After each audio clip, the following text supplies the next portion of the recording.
Appamado amatang padang pamado machuno padang appamata namiyanti epamata yatamatati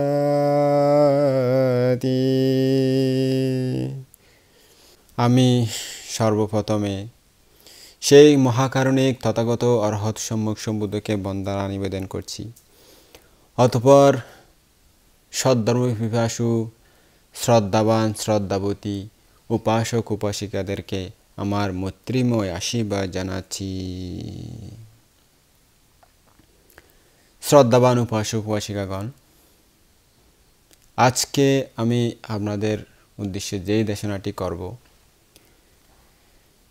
এই দেশনাটি ভগবান বুদ্ধ জেতবন বিহারে অবস্থান করার সময় দেশনা করেছিলেন। জেতবন বিহারে প্রায় সময় ধর্ম আলোচনা হতো। সকালবেলা উপাসক উপাসিকারা পিণ্ডচারণ দিতেন, আবার দুপুরে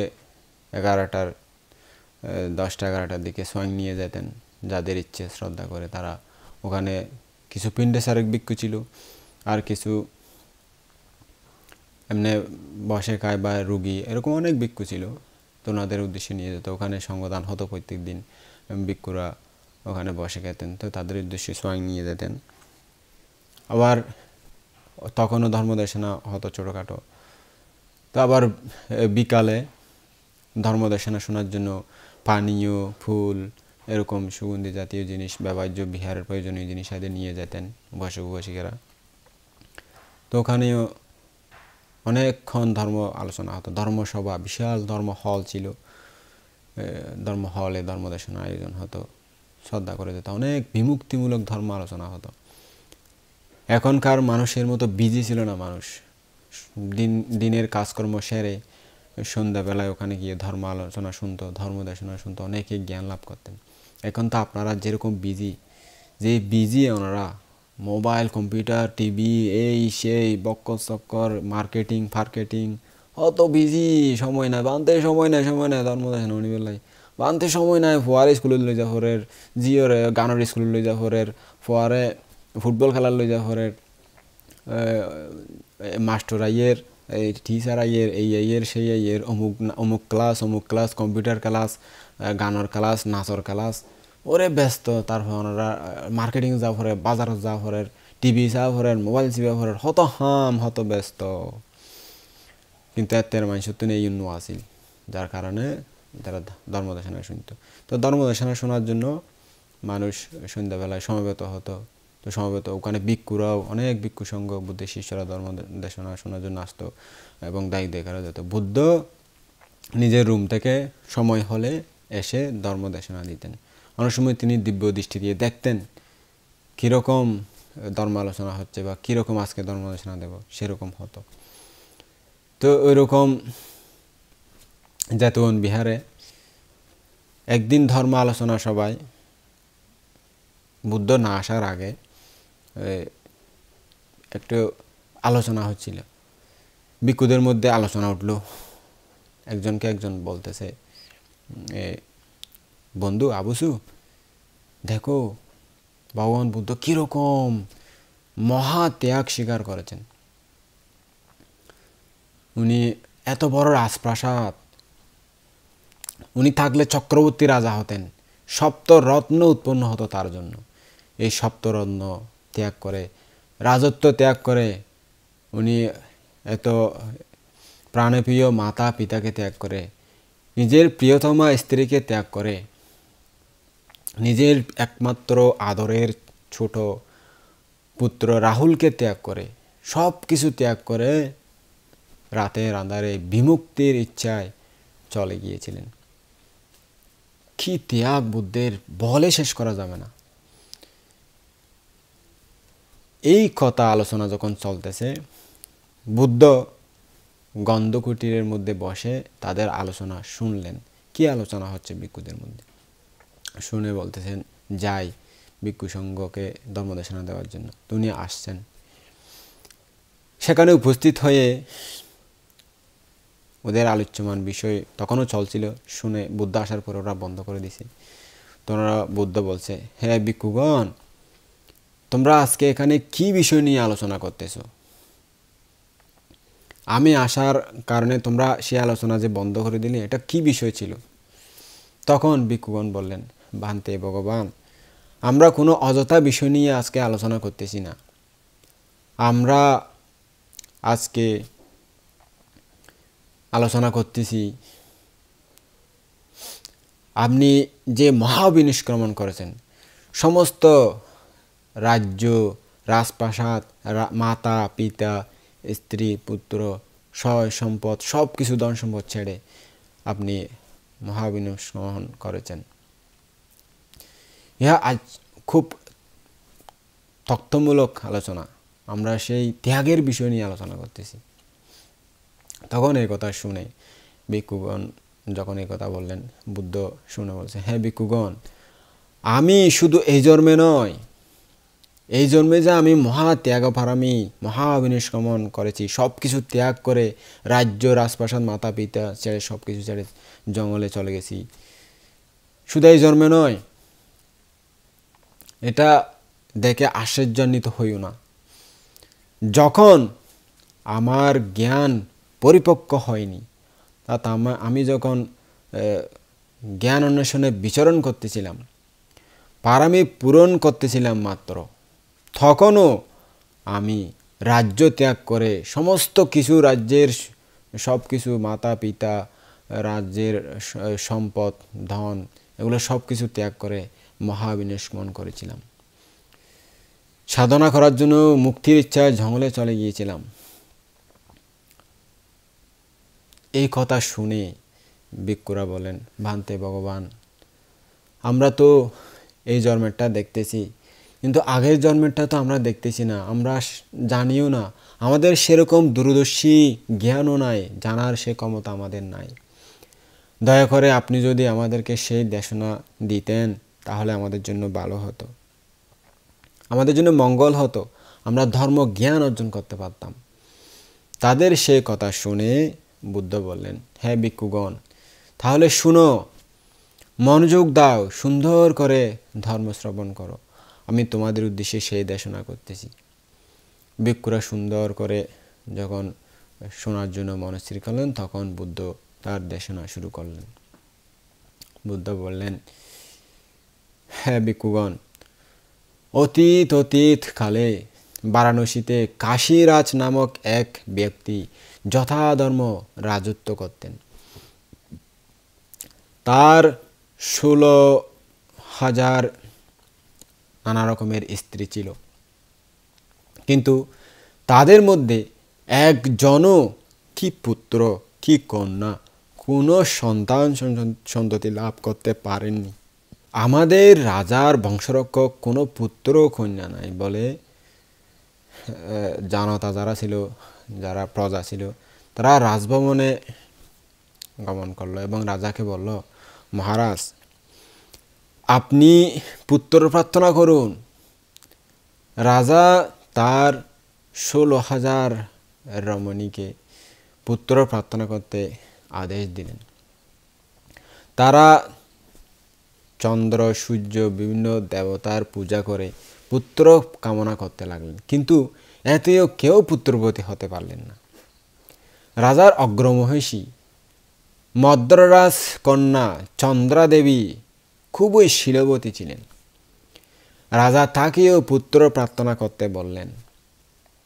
চন্দ্রা দেবী পূর্ণিমার দিন উপসৎশীল গ্রহণ করে অপ্রশস্ত শয্যায় শয়ন করে নিজের শীল সম্পর্কে বারবার চিন্তা করতে করতে সত্য ক্রিয়া করলেন।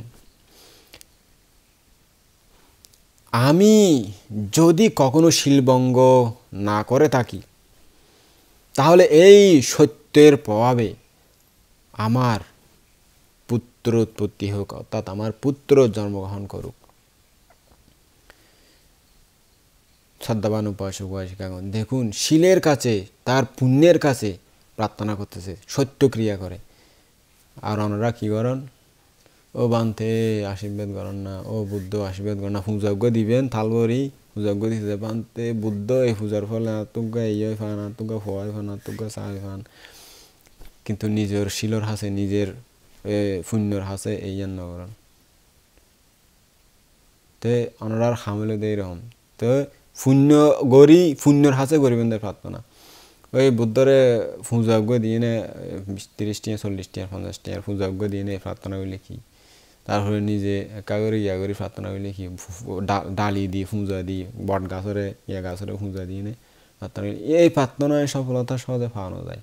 অনেক সময় পাওয়া যায় বটে, একদম বিধা নয়। অনেক সময় বড় বড় বৃক্ষ দেবতা থাকে, তারা যদি নিজের নৈতিকতা ঠিক থাকে বা অনেক কারণ ওর আশা পূর্ণ হয়, দেবতার আশা আকাঙ্ক্ষা পূর্ণ হয় বা মানসিকা দেখে ভালো, তো এরকম অনেক সময় ফুরাই দিই দেবতার মাধ্যমে যদি এরকম থাকে।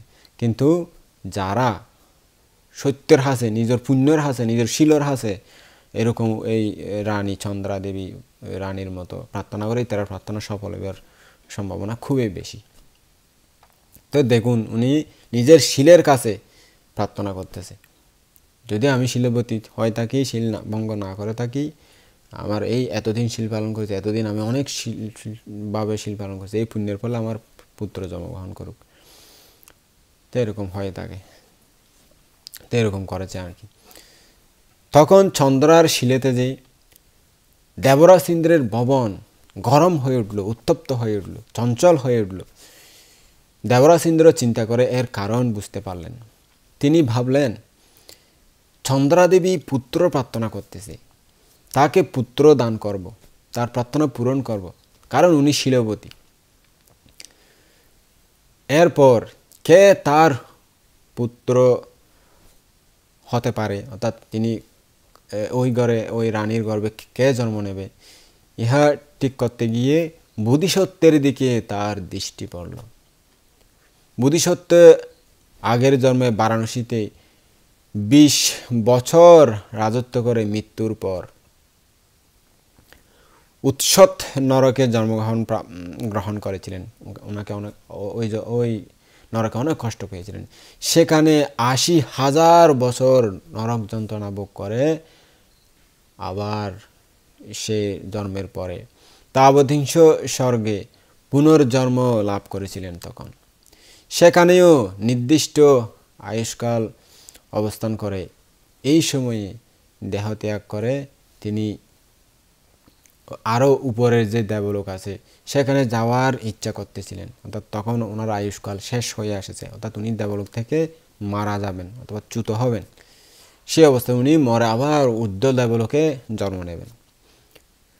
সেই সময় শক্র তার নিকট গিয়ে বললেন, সৌম্য, তুমি মনুষ্যলোকে জন্মগ্রহণ করলে পারামি পূরণ করার সুবিধা হবে, তোমার জন্য অনেক লোকেরও কল্যাণ সাধন হবে, মঙ্গল হবে। কাশীরাজের অগ্রমহিষী চন্দ্রাদেবী পুত্র প্রার্থনা করতেছে শিল পালন করে সত্যক্রিয়ার মাধ্যমে, তুমি গিয়ে তার গর্ভে প্রবেশ করো, তার পুত্ররূপে তুমি জন্মগ্রহণ করো। বোধিসত্ত্ব তাই করবেন বলে স্বীকার করলেন। তিনি 500 দেবপুত্র সহ দেবদেহ ত্যাগ করে স্বর্গ থেকে চ্যুত হয়ে নিজে চন্দ্রা দেবীর গর্ভে প্রবেশ করলেন। অন্যান্য দেবপুত্ররা অন্যান্য আশেপাশে মন্ত্রী, সেনাপতি, পুরোহিত এদের গর্ভে জন্মগ্রহণ করলেন। বোধিসত্ত্বের গুণের প্রভাবে, তেজের প্রভাবে চন্দ্রার গর্ভ যেদিন উনি ভূমিষ্ঠ হয়েছিল, যেদিন উনি মাতৃগর্ভের প্রতিসন্ধি নিয়েছিল, সেদিন গর্ভ যেন বজ্রপূর্ণ বলে অনুভব করতে লাগল। চন্দ্রা গর্ভধারণ করেছেন ইহা বুঝে রাজাকে জানালেন। রাজার গর্ভ রক্ষার জন্য যথাশাস্ত্র সমস্ত সংস্কার সম্পাদন করলেন। মহিষী পূর্ণ গর্ভা হয়ে যথাকালে পূর্ণ লক্ষণ সম্পন্ন এক দেবপুত্র সদৃশ পুত্র সন্তান জন্ম দিলেন।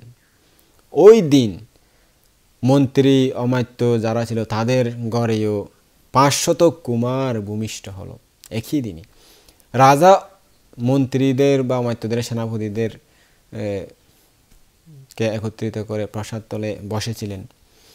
যখন ওই সংবাদ বাহকেরা গিয়ে তাদেরকে সংবাদ দিল, রাজাকে সংবাদ দিল, মহারাজ আপনার পুত্র জন্মেছে, তখনই তার মনে পুত্র স্নেহ সঞ্জাত হলো। স্নেহ যেন তার চামড়া মাংস ভেদ করে হাড্ডির ভিতরে, হাড়ের ভিতরে অস্থিমজ্জায় গিয়ে পৌঁছলো। তার অন্তঃকরণ প্রীতিরসে পূর্ণ হলো, শীতল হলো তার হৃদয় অন্তর। অনেক দিন পরে তিনি পুত্র সন্তান লাভ করলেন। শ্রদ্ধাবান উপাসক বসেন, দেখুন কত কষ্ট যারা পুত্র কন্যা পায় না। অনেক দিন পরে যখন একটা পুত্র সন্তান পায় তাদের অনেক খুশি আনন্দ হয়। আমি একটা ঘটনা শুনেছিলাম যে উনি পুত্র না পেতে না পেতে না পেতে না পেতে দীর্ঘ অনেক বয়স হয়ে গেছে, তারপরে একটা পুত্র যখন পেলেন, উনি ওই পুত্রকে কি একটা মাঙ্গলিক কর্মে নিয়ে যাওয়ার জন্য একটা রিক্সা, তখনকার যুগে অনেক আগের ঘটনা, গাড়ি ছিল না, রিক্সা ভাড়া করতে গিয়েছিল। রিক্সাটা একটু দেরি হচ্ছে বা ওনার কি একটা কারণে উনি আপাতত আসতে পারছেন না বা দেরি করে আসবেন, ওই কারণে ওই লোকটি রিক্সাটা কাঁধে নিয়ে চলে আসতেছে। ওই পুত্রকে কোথায় হাসপাতালে না কোথায় নিয়ে যাবে এরকম একটা শুনছিলাম। ওনার যে নিয়ে যাবে ওনার কাছ থেকে শুনছিলাম এত কষ্ট করে এতদিন পরে আশা তার পূর্ণ হয়েছে। অনেক আশা আকাঙ্ক্ষা, কত স্নেহ মায়া মমতা আছে তাকে একজন পুত্র কন্যার প্রতি। তো উনি তো রাজা, অনেক দিন পরে একটা পুত্র সন্তান পেল, ওনার অবস্থা এরকম হয়েছিল আর কি।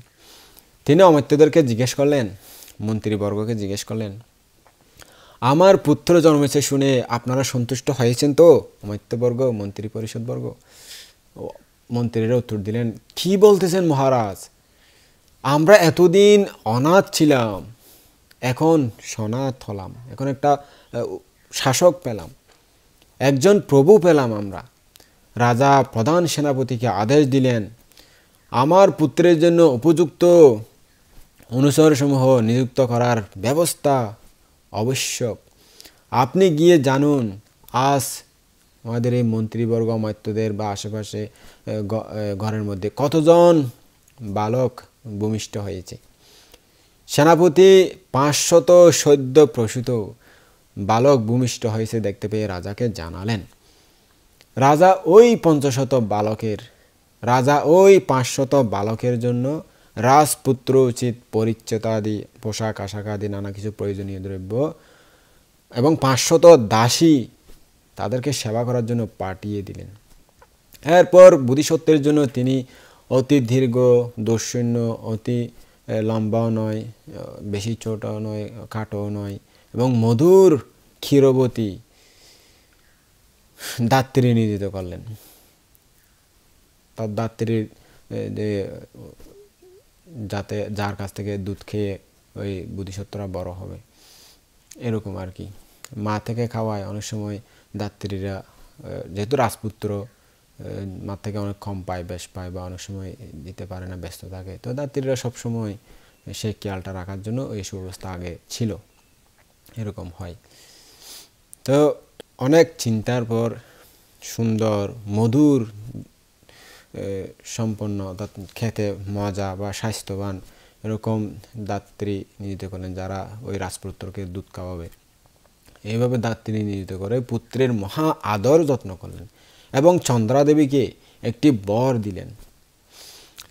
চন্দ্রা তখন গ্রহণ করলেন, যে রাজা বর দিলেন সেটা গ্রহণ করলেন, কিন্তু তখন কিছু না চেয়ে উহা ভবিষ্যতের জন্য মনে রাখলেন। কুমারের নামকরণ দিবসে রাজা লক্ষণ পাঠক ব্রাহ্মণদেরকে উপহার দিলেন এবং কোনো হৃষ্টি আছে কিনা জিজ্ঞেস করলেন, অর্থাৎ কোনো ক্ষতি বা কিছু সমস্যা আছে কিনা। ব্রাহ্মণেরা কুমারের বহু সুলক্ষণ দেখে বললেন, মহারাজ কুমার ধন্য পুণ্য লক্ষণ সম্পন্ন, একটি দীপ্ত তুচ্ছ কথা, ইনি এই আপনার পুত্র এই 4 মহাদ্বীপ অর্থাৎ পুরো পৃথিবী রাজত্ব করতে সমর্থ, সেরকম ক্ষমতা তার আছে, সেরকম গুণ তার মধ্যে আছে। এর কোনো অলক্ষণ বা কোনো কুলক্ষণ দেখা যাচ্ছে না। রাজা এই কথায় সন্তুষ্ট হলেন এবং নামকরণকালে পুত্রের নাম রাখলেন তেমিয় কুমার। কারণ কুমারের ভূমিষ্ঠ হওয়ার সময় সমস্ত কাশী রাজ্যে এত বৃষ্টি হয়েছিল যে তাতে কুমারের দেহ জলসিক্ত হয়েছিল, পানিতে ভিজেছিল। কুমারের বয়স যখন 1 মাস হলো, তখন পরিচারিকারা তাকে সাজিয়ে গুছিয়ে রাজার নিকট নিয়ে গেল। রাজা প্রিয় পুত্রকে দেখে জড়িয়ে ধরলেন এবং তাকে কোলে বসিয়ে খেলা করতে লাগলেন। ওই সময় রাজার নিকট 4 জন চোর আনা হলো, যারা চুরি করে ধরা পড়েছে। রাজা তাদের একজনকে কণ্ঠক কষা দ্বারা 1000 বার আঘাত করতে বললেন, একজনকে শিকল দিয়ে বেঁধে কারাগারে পাঠাতে বললেন, আরেকজনকে শক্তিবিদ্ধ হতে এবং আরেকজনকে শূলার্পণ করতে আজ্ঞা দিলেন। খুব কঠিন শাস্তিগুলো, তখনকার শাস্তিগুলো। এখনকার চোরগুলো তো চুরি করলে জামিন নিয়ে বেরিয়ে যায়, তখন কঠোর শাস্তি চোরের জন্য, আর ঘুষ খেয়ে বের হয়ে যায়। তখনকার যুগে এটা নাই বললেই চলে, খুব কম। তো এরকম শাস্তি দিয়ে দিলেন, কঠোর শাস্তি। বাবার আদেশ শুনে বোধিসত্ত্ব ভয় পেয়ে ভাবলেন, আমার বাবা রাজ্যের জন্য ভয়ঙ্কর নিরয়গামী কর্ম করতেছেন, অর্থাৎ নরকে যাওয়ার কাজ করতেছেন। রাজা হয়ে কি নিষ্ঠুর আজ্ঞা দিয়েছেন। কুমার অল্পক্ষণ ঘুমানোর পরদিন পরিচারিকারা কুমারকে শ্বেতসত্তরের নিচে অলঙ্কিত রাজসজ্জায় শোয়ালো। কুমার অল্পক্ষণ নিদ্রা যাওয়ার পর জেগে চোখ মেললেন এবং শ্বেতসত্তর ও রাজভবনের ঐশ্বর্য দেখে রইলেন। তিনি স্বভাবত ধর্মভীরু ছিলেন। এই সমস্ত দেখে তার ভয় আরও বেড়ে গেল। তিনি ভাবতে লাগলেন, হায়, আমি কোথা থেকে এই রাজভবনে আসলাম। এরূপ চিন্তা করতে করতে তিনি জাতিস্বরত্বভাবে বুঝতে পারলেন যে তিনি দেবলোক থেকে এসেছেন। তার আগে কি ছিলেন তা ভেবে নরকে যে অনেক দীর্ঘদিন নরক যন্ত্রণা ভোগ করেছেন তা জানতে পারলেন। তারও আগে দেখতে পেলেন তিনি এই বারাণসী নগরেই রাজা ছিলেন।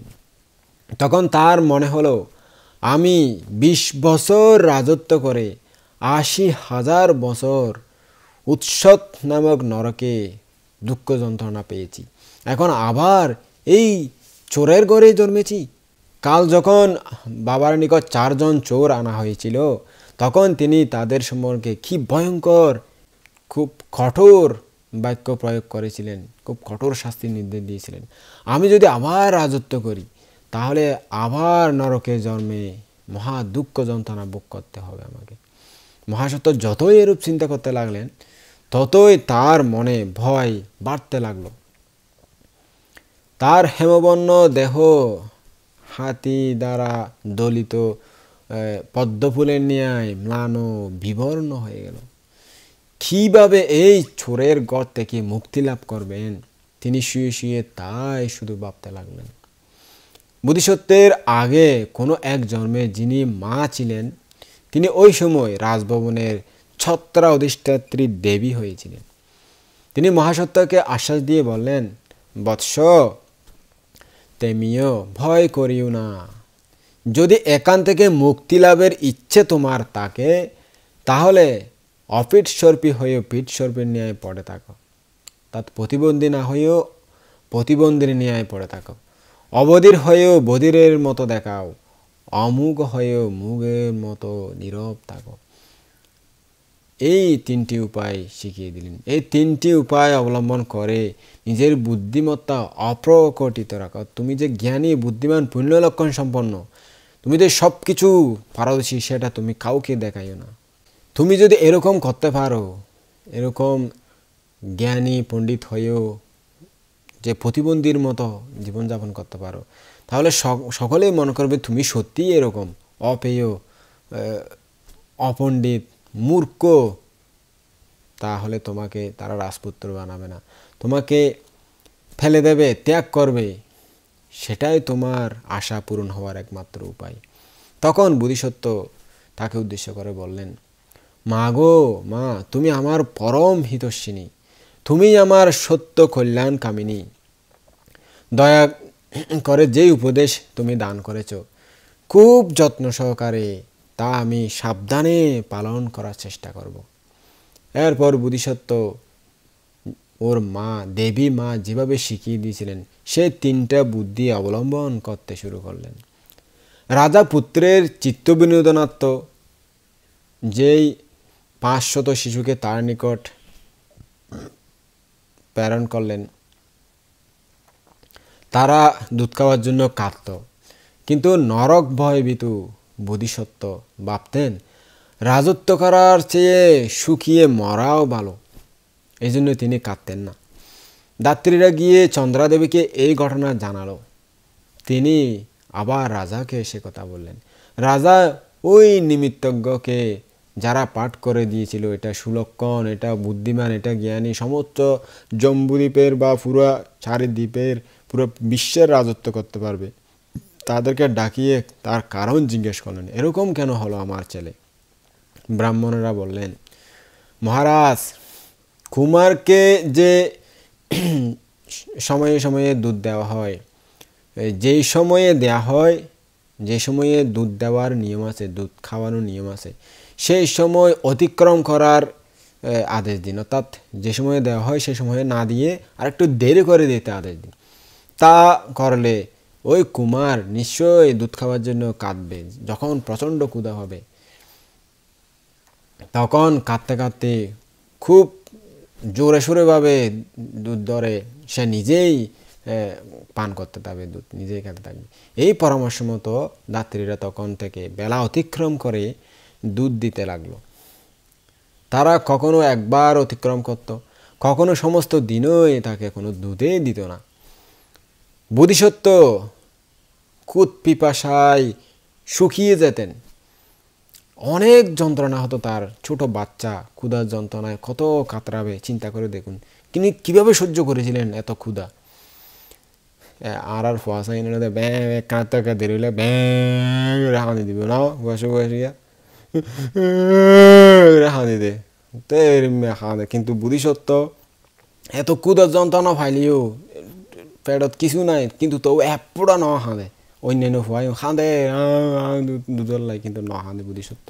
ওই নরক যন্ত্রণা চিন্তা করি না, উনি কাঁদে না। একদম পেট শুকিয়ে যাক, ক্ষুধা যন্ত্রণায় মরে যাক, তবু না কিন্তু এরকম সহ্য করে থাকেন। ওই যে মা উপদেশ দিয়েছিলেন দেবী মা, তিনি তা অক্ষরে অক্ষরে পালন করতেছেন, ওই নরক যন্ত্রণা না ভোগার জন্য। ওই নরক যন্ত্রণা ভোগ তার মনে ছিল।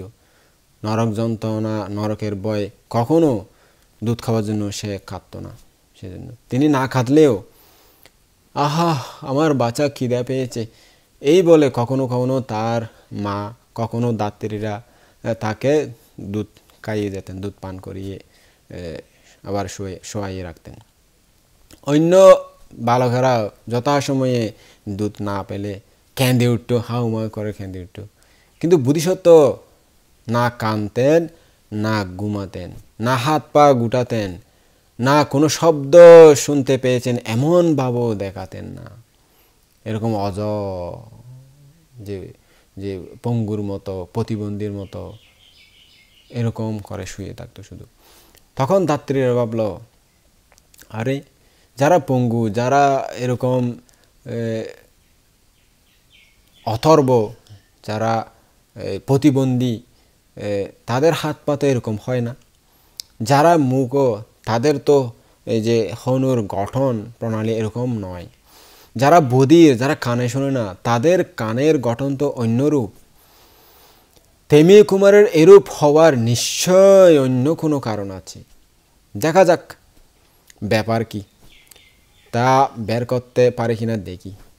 এই চিন্তা করে তারা প্রথমে দুধ দিয়ে পরীক্ষা করার সংকল্প করল এবং কুমারকে সারা দিন দুধ খেতে দিল না।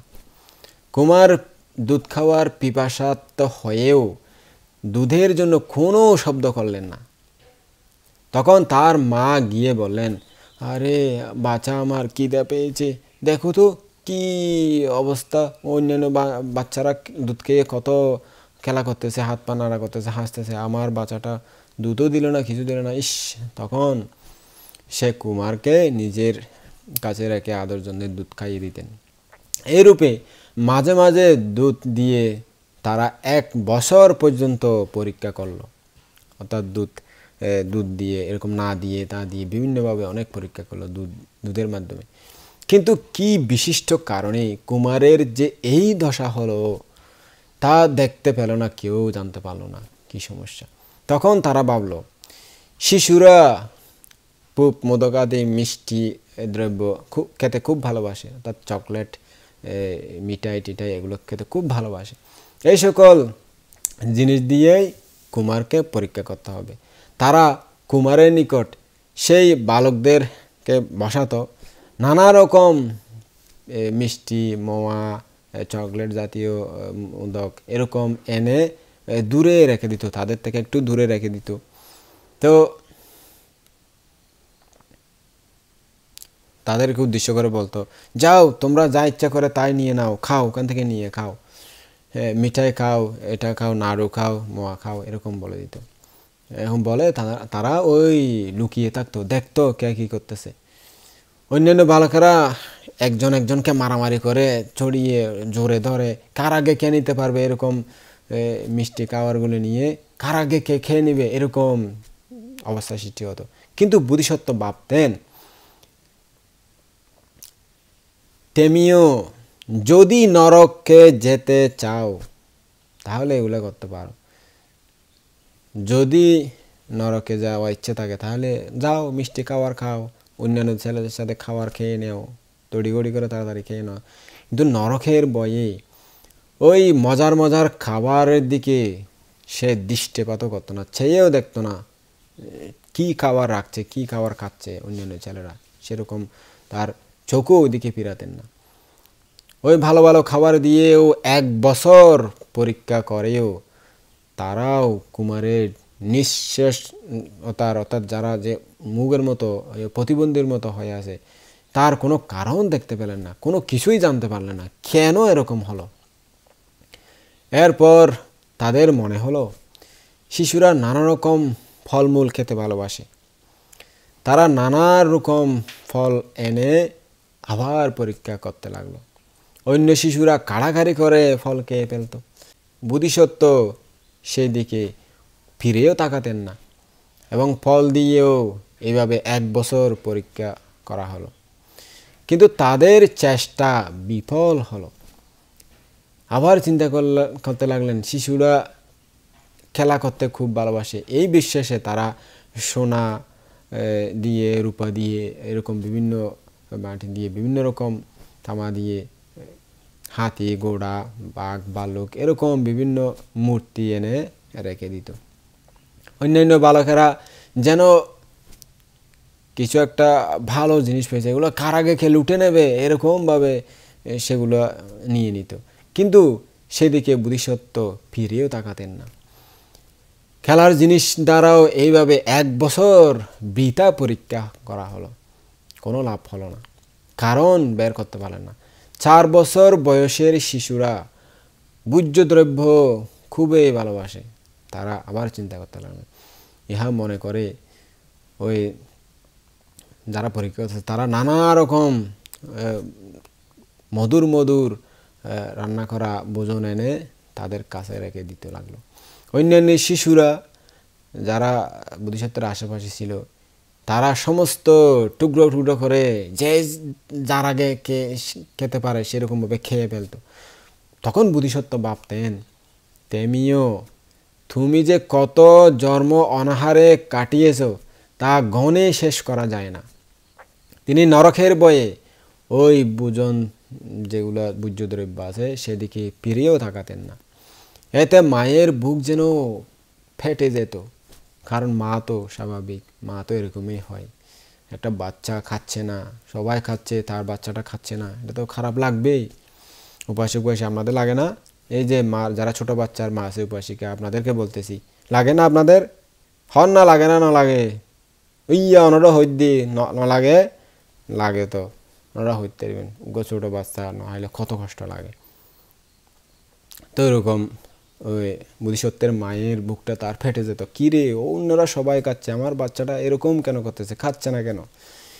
তিনি সইতে না পেরে নিজের কাছে খাবার দাবার নিয়ে কুমারকে খাওয়াতেন, তিনি নিজেই খাইয়ে দিতেন। 5 বছরের বালকেরা আগুনকে ভয় করে, ইহা ভেবে তারা কুমারকে আগুন দিয়ে পরীক্ষা করার সংকল্প করলেন। তারা বহু দরজা জানালা আছে, এরকম একটা ঘরে তাল পাতা দিয়ে ছাইয়ে নিত, অর্থাৎ ছোট একটা ঘর তাল পাতা দিয়ে এরকমভাবে ছাইয়ে রাখত। বোধিসত্ত্বকে এবং অন্যান্য বালকদেরকে সেখানে রেখে দিত এবং আগুন তারা লাগিয়ে দিত ওই ঘরের মধ্যে। অন্যান্য বালকেরা ভয়ে চিৎকার করতে করতে এদিকে ওদিকে ওদিকে কে কোন দিকে পালাবে সেই চেষ্টায় ব্যস্ত থাকতো। কিন্তু বোধিসত্ত্ব ভাবতেন নরক যন্ত্রণা ভোগ করার চেয়ে এই আগুনে পুড়ে মরাও ভালো। তিনি নিরুদ্ধ সমাপত্তি ধ্যানে বসার ন্যায় নিশ্চল হয়ে থাকতেন।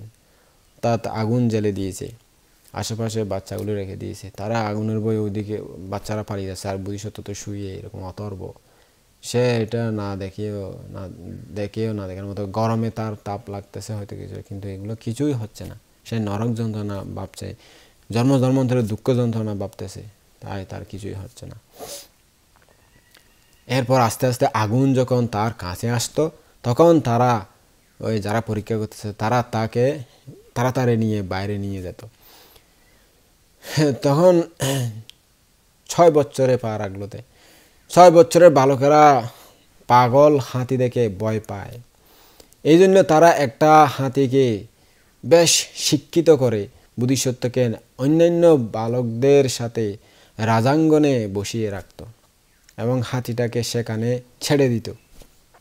হাতিটা চিল্লাতে চিল্লাতে ওই সুর দিয়ে ওই মাটিতে আঘাত করতে করতে এদিকে সেদিকে আসতো।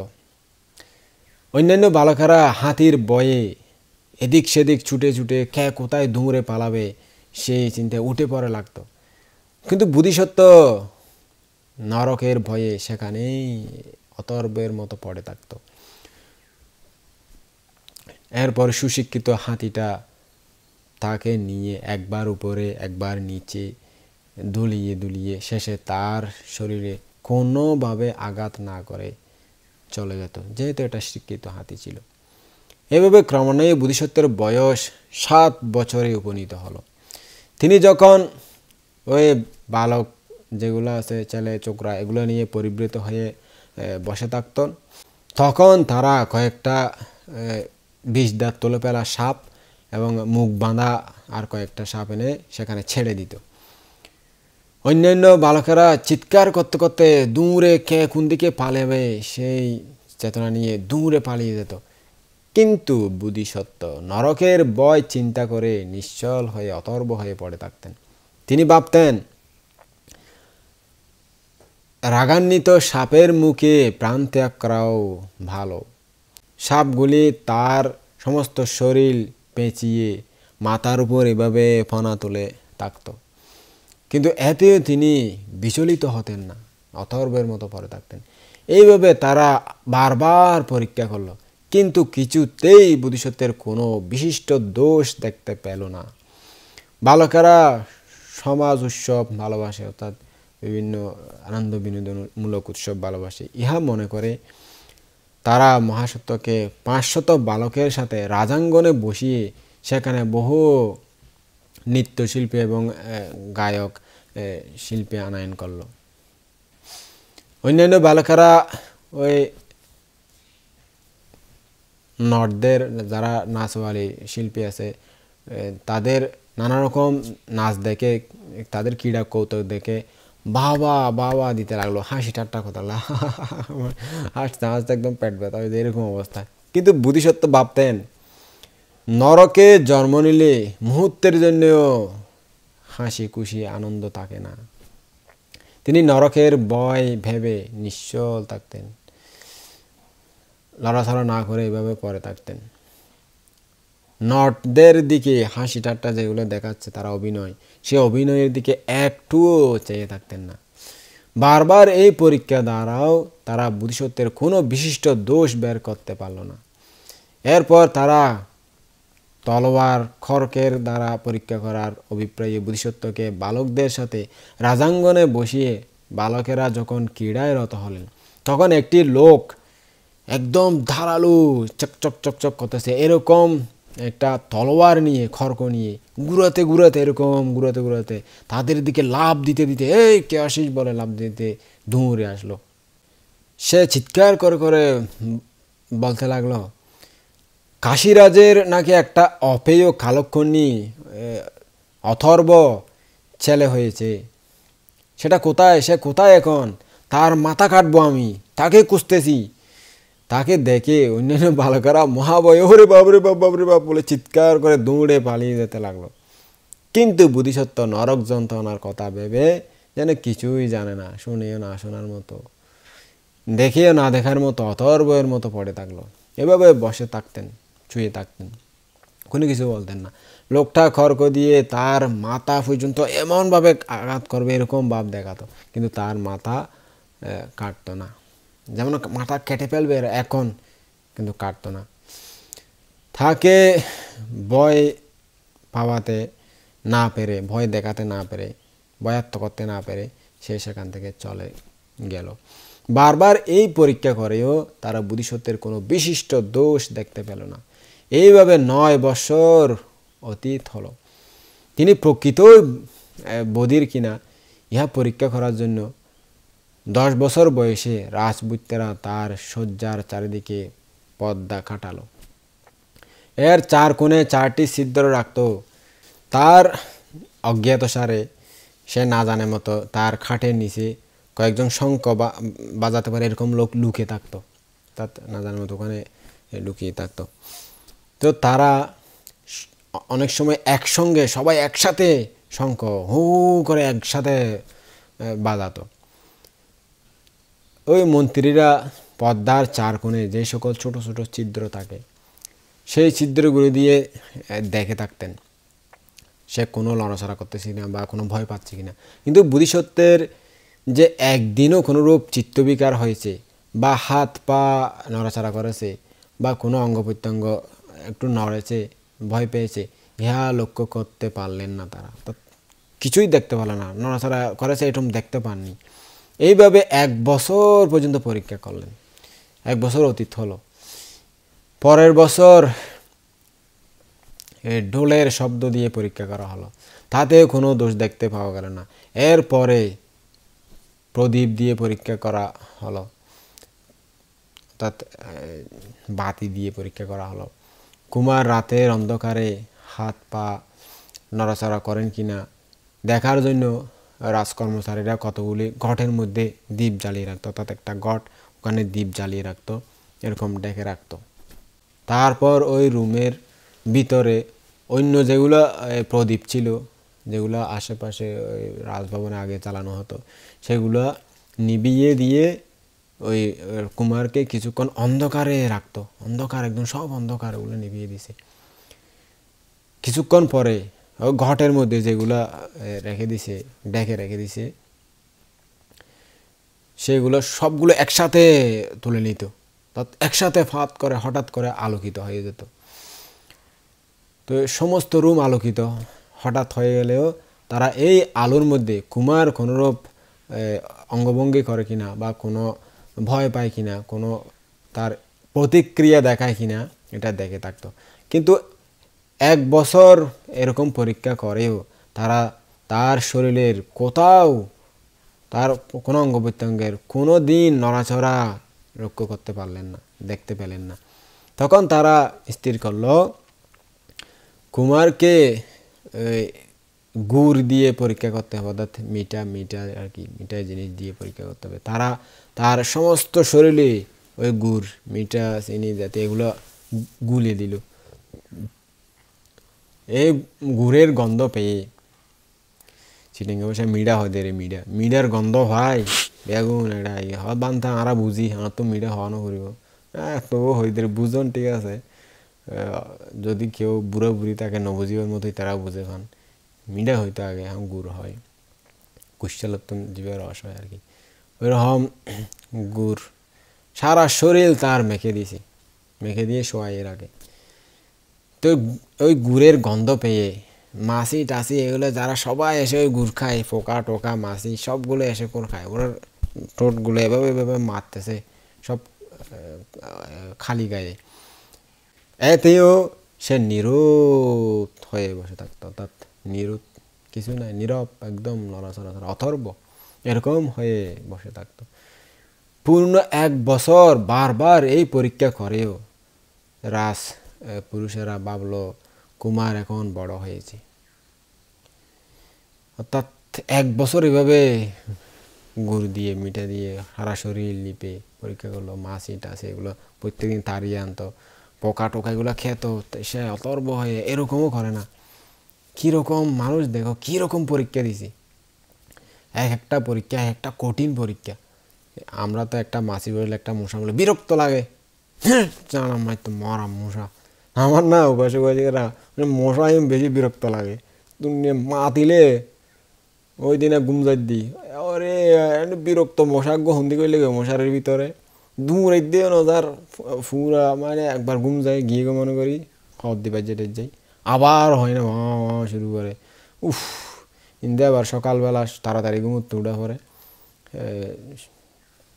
তখন বন্দনা সূত্রপাঠ দিয়ান বা পিণ্ডে সারানি গতি সমস্যা দেরি দেরি ঘুম যাইলে জামিল হয়ে যায় ঘুম যাইতে চাইলে মশা আইবে এই 10টা 11টা বাজার থবু এই মশা আইবে শেষ হইতে মশারি খুলি আবার মশারি ইয়া করি ঝাড়ি ঠাড়ি এনে মশারি আবার টাকিলাম আবার যে মশা এত বিরক্তকর ব্যাপার এই মশার হান্ডইন আর মাছি বউ করিব মাছি আইব বইব গান মাঝে কিরমে কিরমে লাগে বিরক্তিকর মশা মাছি আর একখানা করে উগ্র মশার ইয়া সহ্য করতে পারি আর এই বুদ্ধিসত্ত্ব সন হত 1 বছর পর্যন্ত মশা মাছি এনে করি দিয়ে খাইয়ে মাছিয়ে বিভিন্ন ফোগে যোগে মিডা আনি খার আর কিনে পরীক্ষাতে আর কিনে ওনারা দেখতে নেই ভয়ে দুধ দিবেন আতিক গাইলি আরও তো দুধ দিবেন তো মশা মাছি হারে কিছু নয় আর আগ্য মশার বিরক্ত সহ্য করতে পারি কি পরীক্ষা কি ধৈর্য কি বুদ্ধত্ব এনে লাভ করতে যেতে নয় আর ওনার দ্বারা সম্ভব নয় আর তাহলে বুদ্ধ ওইবার মতো এরকম হারামিও নাই আর বুদ্ধিসত্ত্ব তেমিও কুমার হতিকটিম পরীক্ষা দিয়েছেন আরও কঠিন কঠিন পরীক্ষা আছে সামনে দেখিবেন হত সুন্দর হত পবিত্র জীবনযাপন করছে হত ত্যাগময় জীবনযাপন করছে তাই উপাসক উপাসিকারা শুনুন আমরা এত কষ্ট করে যে বুদ্ধত্ব জ্ঞান লাভ করেছে তার সেই জ্ঞান উনি বিলিয়ে দিয়ে গেছেন সেই জ্ঞান আমরা এখন পেয়েও কোনো গুরুত্ব দিচ্ছি না সেই জন্য তো বুদ্ধ বলেছিলেন যখন তিনি বুদ্ধত্ব লাভ করেছিলেন প্রথম ধর্মপ্রচার অনিচ্ছা তার দেখেছিল তখন উনি বলেছিল আমার এই কষ্টে অর্জিত ধর্ম কে বুঝতে পারবে কেউ তো বুঝবে না সব তো লোভ দেশ মোহ কামনা বাসনায় ভরপুর তাদের মন তারা কেউ এই ধর্ম বুঝবে না তখন তার মনে একটা আবেগ উৎপন্ন হয়েছিল আবেগের বসে তিনি বলেছিলেন কষ্টে যাহা অধিগত প্রকাশে কি কাজ লোভ দেশ মোহপরায়ণ মানব সমাজ রাগ দেশে অভিভূত অজ্ঞান অবোধ এই ধর্ম তাহাদের নহে সুখবোধ স্রোত প্রতিকূলগামী নিপুণ গভীর দূরদর্শ অতি সূক্ষ্ম ধর্ম সুগভীর কেমনই বুঝিবে তাহা রাগাসক্ত জন তমস্কন্দ অন্ধকারে আবৃত নয়ন কি সুন্দর কথা বুঝছেন তা তিনি অনেক সুন্দর করে এটা বুঝিয়ে দিয়েছেন যে কষ্টে যাহা অধিগত প্রকাশে কি কাজ তো আমি এত কষ্ট করে যে জ্ঞানটা লাভ করেছি সেটা প্রকাশ করে কি লাভ এটা বুঝবে না অনেক কঠিন অনেক জন্মান্তর অসংখ্য কল্প পূরণ করে আমাকে এই জ্ঞান লাভ করতে হয়েছে তা আমার এই জ্ঞান এত কষ্টিত জ্ঞান অর্জিত জ্ঞান এই এরা তো বুঝবে না কামনা বাসনা ভরপুর তো প্রকাশে লোভ দেশ মহাপরায়ণ মানব সমাজ লোভ দেশে মহাপরায়ণ মানব সমাজগুলো রাগ দেশে অভিভূত অজ্ঞান অবোধ অর্থাৎ রাগ দেশ এগুলো অভিভূত অজ্ঞান অবোধ বোধ নাই জ্ঞান উৎপন্ন হয় না এই ধর্ম তাহাদের নহে সুখবোধ। অর্থাৎ আমার এই ত্যাগের ধর্ম তাদের সুখ লাগবে না, ভালো লাগবে না। স্রোত প্রতিকূলগামী নিপুণ গভীর, অর্থাৎ স্রোতের প্রতিকূল যেতে হয়, অর্থাৎ এদিকে স্রোত চলতেছে এদিকে যেতে হয়। নিপুণ গভীর, অর্থাৎ গভীর নিপুণ, দূরদর্শী অতি সূক্ষ্ম, ধর্ম সুগভীর, খুব কঠিন বুঝতে, অতি সূক্ষ্ম, অতি খুব সতর্কতার সাথে চিন্তা করে বুঝতে হয়, কঠিন ধ্যানের মাধ্যমে বুঝতে হয়, শান্ত নিরিবিলি জায়গায় ধ্যান সাধনা করে যুক্তি হুমা দিয়ে বুঝতে হয়। দূরদর্শী অতি সূক্ষ্ম, ধর্ম সুগভীর, সুগভীর এই ধর্ম। কেমনই বুঝিবে তাহা রাগাসক্ত জন, তাতে এই রাগাসক্ত কামনা বাসনা ভরপুর এই মানুষেরা কিভাবে বুঝবে এই ধর্ম? তমস্কন্ধ অন্ধকারে আবৃত নয়ন, অর্থাৎ তমস্কন্ধ অর্থাৎ আঁধারের একটা বিশাল কিছু, ওটা দিয়ে ঢাকা, চক্ষু দুটি ঢাকা, তমস্কন্ধ অন্ধকার দিয়ে ঢাকা, কেমনে বুঝবে? চক্ষু তো ঢাকা হয়ে গেছে। তো এরকম ভাব জেগেছিল ওনার মনে বুদ্ধত্ব লাভ করার সাথে সাথে। তখন বলছিল, হ্যাঁ প্রচার করবো না আমি এই ধর্ম, কে বুঝবে আমার এই ধর্ম, কেউ বুঝবে না। তখন অনিচ্ছা উৎপন্ন হয়েছিল তার মনে ধর্ম প্রচার না করার জন্য। তো ব্রহ্মা এসে বুদ্ধকে যখন প্রার্থনা করলেন, তখন তিনি ধর্ম প্রচার করতে রাজি হয়েছিলেন। সেটা আমরা অনেকেই জানি। আমি প্রসঙ্গক্রমে একটা দেশনা করতে গিয়ে এটা এসে যাচ্ছে, কিছু মনে করবেন না উপাসক উপাসিকা। তো এরকম কষ্ট করে ইনি লাভ করেছেন, এই ধর্ম উনি প্রচার করে গেছেন। তা আমরা অনেক ভাগ্যবান নিজেকে, আপনারা মনে করেন কিনা কি জানি, আমি মনে করি, আমি খুব ভাগ্যবান মনে করি। শেষ সময়ে হলেও আমি এই বুদ্ধ ধর্মকে পেয়েছি। আমার অতীতের পারামি একটু করে ছিল, যার কারণে এই শেষ সময়ে, এই ভোগের সময়ে এসেও আমি এই বুদ্ধের ধর্মটা একটু করেও জানতে পারতেছি, নিজের অভিজ্ঞতার আলোকে বুঝতে পারতেছি, একটু কিছুটা হলেও অনুশীলন করতেছি যতটুকু পারা যায়। তো সেটা আমি অনেক নিজেকে ভাগ্যবান করি। আর আপনারা যারা পেয়েছেন, পেয়েও না পাওয়ার বান করতেছেন, শুনেও না শোনার বান করতেছেন, তারা একদিন আফসোস করবেন, হায় রে কি ভুল করলাম, কি করলাম। ভোগ সুখ এই কামনা বাসনার মধ্যে ডুবে থাকেন, খেয়ালও থাকে না ধর্ম যে একটা করতে হবে, এটা দায়িত্ব, আরগুলো দায়িত্ব, এগুলো দায়িত্ব নয়, সেটাই মনে করেন আপনারা। আপনাদের এই সংসারের দায়িত্বগুলো খুব সুচারুরূপে টাইমলি সম্পাদন করেন, কিন্তু একটা 24 ঘন্টা থেকে একটা সময় বের করে নিয়ে ধর্ম আচরণ করতে পারেন না, একটা বছর থেকে সময় বের করে নিয়ে ধর্ম চর্চা করতে পারেন না, ধর্ম আলোচনা করতে পারেন না, সেরকম আপনারা বিজি। তো সেটা আপনাদেরকে একদিন অনুশোচনা করতে অবশ্যই হবে, সেই দিন আসবে। তো এই এত কষ্ট করে তিনি এই পরীক্ষাগুলো দিয়েছিলেন, এত কষ্ট করে তিনি ধর্মটা লাভ করেছিলেন, সেই ধর্ম আমাদেরকে বিলিয়ে দিয়ে গেছেন, করুণা করে তিনি দিয়ে গেছেন। সে করুণার ফলে আমরা এই ধর্ম লাভ করেছি। এখনও ধর্ম আছে, আর 20 বা 50 100 বছর পরে সেই ধর্ম আর থাকবে না, ধর্ম বিলুপ্ত হয়ে যায়। ধর্ম বিলুপ্ত কিভাবে হয়? আমরা আপনারা যখন পালন করব না, তখন ধর্মটা আস্তে আস্তে বিলুপ্ত হয়ে যাবে, ভুলে যাবে। ধর্ম কোনো তাড়াতাড়ি সুনামি এসে, ঘূর্ণিঝড় এসে, ভূমিকম্প হয়ে ধর্ম বিলুপ্ত হয় না, ধর্ম এভাবেই বিলুপ্ত হয়। এই যে আমরাই বিলুপ্ত করতেছি ধর্ম, ভিক্ষু সামনরা, উপাসক উপাসিকারা, যত আমরা পালন করব না তত ধর্ম বিলুপ্ত হয়ে যাবে। যেমন অনেক আগে অনেক বিদ্যা ছিল, অনেক বিদ্যা ছিল, কিন্তু এগুলো আস্তে আস্তে চর্চা না করতে না করতে এই বিদ্যাগুলো মানুষ ভুলে গেছে। এখন কিছুই জানে না মানুষ, নক্ষত্র বিদ্যা, অমুক বিদ্যা, সমুক বিদ্যা, শাস্ত্রবিদ্যা, অনেক বিদ্যা ছিল, কিন্তু অনেক খেলা ছিল অনেক আগে, সেই খেলাও এখন মানুষ জানে না। কেন? সেই খেলা না খেলতে না খেলতে ভুলে গেছে, সেই বিদ্যা অনুশীলন না করতে না করতে ভুলে গেছে। তো আমাদের এই ধর্ম অনুশীলন না করতে না করতে আমরা ভুলে যাচ্ছি। হ্যাঁ, আমরা ভুলে যাচ্ছি, আপনারাও ভুলে যাচ্ছেন, কারণ এগুলো আমরা চর্চা করতেছি না। তো বলতে বলতে এরকম একদিন বিলুপ্ত হয়ে যাবে, সঠিক ধর্মটা খুঁজে পাওয়া যায় না, এরকম হয়। তো ওনার এত কষ্টে অর্জিত ধর্মটা শেষ পর্যায়ে এসেও যারা ধরে নিতে পারবেন, তাদের মানব জীবন সার্থক। তা আমরা এত কষ্ট করে যে দীর্ঘক্ষণ আপনাদের সামনে দেশনা করি, সেটা আমাদের কি লাভ হচ্ছে না হচ্ছে আমরা সেটা চিন্তা করে করি না। তবে দু একজন মানুষও যদি এই ধর্মটা শুনতে ইচ্ছা করে, সে শুনতে পাবে, সেই চিন্তা থেকে অনেক পরিশ্রম করে অনেক সমস্যার মধ্যে থেকে হলেও এটা করে যাচ্ছি। এটা আপনাদের প্রতি মঙ্গল কামনা করে আপনারা শুনে ধর্মকে জানার চেষ্টা করুন। তাহলে ভগবান বুদ্ধ এত কষ্ট করে যে উনি দিয়ে গেছেন আমাদেরকে, সেটা আমাদের প্রতি করুণা করে। আমরা পালন করলেও না করলেও ওনার কিছু আসে যায় না, উনি পরিনির্বাপিত হয়ে গেছেন। সেটা আমাদের মঙ্গলের জন্য, আমাদের কল্যাণের জন্য। যেমন এখন যে নোবেল প্রাইজ দেওয়া হয়, অনেক $15 লক্ষ পুরস্কার দেওয়া হয় এক একজনকে। তো উনি যেই সম্পদ রেখে নোবেল প্রাইজের জন্য ব্যাংকে জমা রেখে নোবেল প্রাইজের জন্য রেখে গেছেন, ওনার কোনো কাজে আসে না।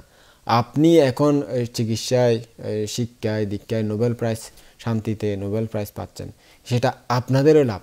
কিন্তু যারা যে ওই টাকাগুলো কোটি কোটি ডলারগুলো রেখে গেছেন, তার কিছু হচ্ছে না। সেটা উনি আমাদের পরবর্তী জেনারেশনের কল্যাণের জন্য রেখে গেছেন। হ্যাঁ, আমাদেরও কল্যাণ হচ্ছে, যারা পাচ্ছে তাদের কল্যাণ হচ্ছে, যারা পাচ্ছে তাদের থেকে শিক্ষা নিয়ে অন্যরাও সেই পথে, সুন্দর পথে এগিয়ে যাচ্ছেন। তো বুদ্ধ এরকম নোবেল প্রাইজের মতো নোবেল ট্রুথ, তার 4 শ্রেষ্ঠ সত্য রেখে গেছেন আমাদের জন্য। সেই শ্রেষ্ঠ সত্যটা আমরা যদি পালন করতে পারি, আমরা যদি পাই, কোনো কেউ মার্গফল লাভ করে ফেলেছেন মনে করেন, সেটা ওনার লাভ হবে যে ওনাকে দেখে আমরা অনুপ্রাণিত হচ্ছি। হ্যাঁ, ওনাকে দেখে আমরা অনুপ্রাণিত, আমরা সেই পথে চলতেছি। সেই পথে চলে দুঃখ থেকে মুক্ত হতে পারবে, নোবেল ট্রুথ অধিগত করতে পারবে। সে এই যে এরকমই হয়, মানবতার যারা করুণায় পরিপূর্ণ, তারা পরবর্তী জেনারেশনের মঙ্গলের জন্য এটা করে থাকেন। নিজের লাভের কথা চিন্তা করে নয়, নিজের নাম সুনামের কথা চিন্তা করে নয়। উনি বুদ্ধ আমাকে শত শত হাজার হাজার বছর পূজা করবে, আমার শিক্ষা পাবে, আমাকে গুরু মানবে, সেই চিন্তায় ধর্ম শিখিয়ে যাননি। এই যেমন নোবেল প্রাইজ যিনি করে গেছেন, অ্যাকাউন্টে টাকা রেখে গেছেন, উনি আমার নাম হবে পরবর্তীতেও, আমার নাম নেবে মানুষেরা, সেই চিন্তায় করে যাননি, করুণা পরবশ হয়ে করে গেছেন। উনি এই রকম কাজ করে গেছেন বিদায় আজকাল মানুষ উপকৃত হচ্ছে। তো বুদ্ধও 2500 বছর আগে যে শিক্ষা দিয়ে গেছেন, সেই শিক্ষা থেকে এখনও মানুষ উপকৃত হচ্ছে। হ্যাঁ, সেই উপকার যারা নিতে পারবে, যারা ধর্ম সেখান থেকে নিতে পারবে, তাদের জীবন সার্থক।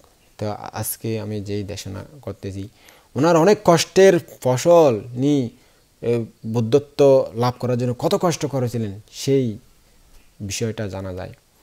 তো বলতে গিয়ে অনেক কথা বলে ফেলেছি উপাসক বয়সিকারা, আপনারা ভালো করে শুনুন। এভাবে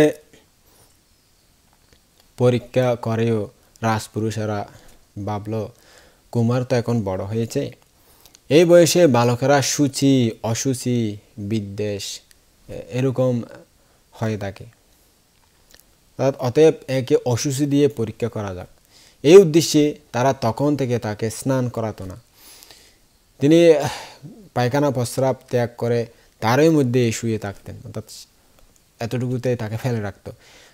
দুর্গন্ধে তার পেটের নাড়িভুড়ি বের হওয়ার উপক্রম হতো, তা টিকতে পারতেন না দুর্গন্ধে।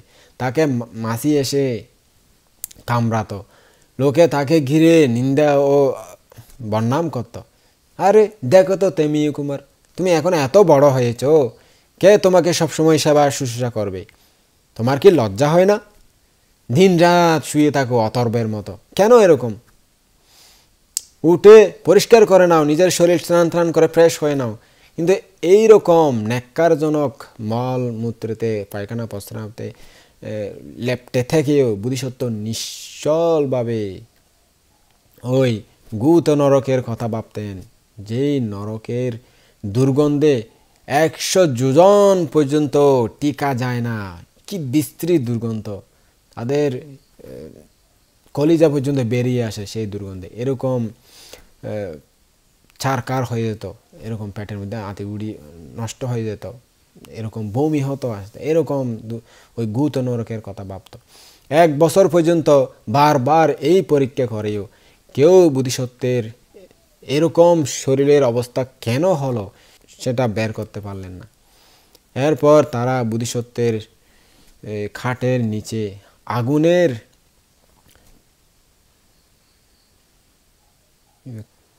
বোধিসত্ত্বের খাটের নিচে আগুনের গোলা রেখে দিতেন কয়লার মতো, যাতে তাপ উৎপন্ন হয়। তারা ভাবল কুমার যখন আগুনের তাপে যন্ত্রণা পাবে, কষ্ট পাবে, যন্ত্রণা সহ্য করতে পারবেন না, তখন হয়তো তার শরীরের নড়াচড়া হতে পারে। তখন আমরা বুঝতে পারবো। আগুনের তাপে বোধিসত্ত্বের শরীরে ফোস্কা পড়ে গেল। কিন্তু তিনি ভাবলেন, বোধিসত্ত্ব মনে মনে ভাবলেন, অবিসি নরকের আগুনের শিখা 100 যোজন পর্যন্ত উঠে যায়। তার তুলনায় এই আগুনের তাপ 100 গুণে, 1000 গুণে সহ্য করা যায়। এরূপ চিন্তা করে তিনি সে আগুনের তাপ সহ্য করতেন এবং অথর্বের মতো এরকম বসে থাকতেন। তার মাতা পিতার হৃদয় এই দৃশ্য দেখে ফেটে যেত। তারা লোকজনকে সরিয়ে তাড়াতাড়ি বোধিসত্ত্বকে সে আগুনের তাপ থেকে বের করে আনতেন এবং বলতেন, বৎস, বাবা, তুমি প্রতিবন্ধী নও, মূক নও, বধির নও, এইভাবে তোমার জন্ম হয়নি, ইহা আমরা ভালো করে জানি। যারা এরকম প্রতিবন্ধী, বধির হয়, মূক হয়, বোবা হয়, তাদের হাত, পা, মুখ, নাক, কান এরূপ হয় না। আমরা দেবতাদের নিকট কত প্রার্থনা করে তোমাকে পেয়েছি বাবা। আমাদের সর্বনাশ করিও না। সমস্ত জম্বুদ্বীপের রাজারা যাতে আমাদেরকে নিন্দা করতে না পারে, ধিক্কার না দেয়, তুমি তার উপায় করে দাও। মাতা পিতা বোধিসত্ত্বের নিকট এইরূপ আকাঙ্ক্ষা করলেও, প্রার্থনা করলেও সে কিছুই বলতো না। কিন্তু তিনি সেই প্রার্থনা শুনতেন না, এরকম হয়ে থাকতেন। যেরকম শুয়ে থাকতেন সেরকম শুয়ে, যেভাবে রাখে সেভাবে, ডানে হলে ডানে, বামে হলে বামে, এরকমই পড়ে থাকতেন অথর্বের মতো। এতে তার মাতা পিতা কাঁদতে কাঁদতে সেখান থেকে চলে যেতেন। কখনো তার পিতা একাকী তার নিকট এসে অনুরোধ করতেন, কখনো বা তার মাই একা গিয়ে এভাবে বলতেন। এইভাবে 1 বছর পরীক্ষা করেও কেউ কি জন্য যে এই অবস্থা হয়েছে, এই দশা হয়েছে, তা বুঝতে পারলেন না।